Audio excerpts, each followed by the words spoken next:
आता हे जे कवर आहे हे डबल कोटेड कवर आहे. टँक पॅड जो आहे हा पूर्णपणे असा डबल कोटेड आहे. मध्ये टँक सेफ्टी आहे, त्याच्यानंतर डबल आहे, त्याच्यानंतर अजून इथे चैन पण आहे त्याला, आणि त्याच्यानंतर अजून वरतून एक चैन आहे. तर मला चांगलं वाटलं म्हणून मी घेतलं. 900 रुपयाचं ते 1000 रुपयाचं कवर असेल, पण सेफ्टीसाठी फार महत्त्वाचं आहे.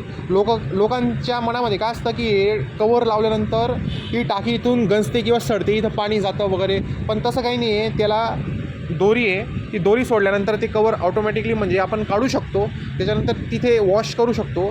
पण जर कधी पाऊस पडला तर तुमच्या टाकीला गंज लावण्यापासून ते वाचवतं उलट, आणि इथे टँकमध्ये पाणी जाण्यापासून पण वाचवतं. तर हे टँक गाडीसाठी फार नेसेसरी आहे. तुम्ही लावा, बघा कसं वाटतं आहे तुम्हाला. आणि गाडी जरा लुक वाईज हेवी पण वाटते, बघा कशी वाटते.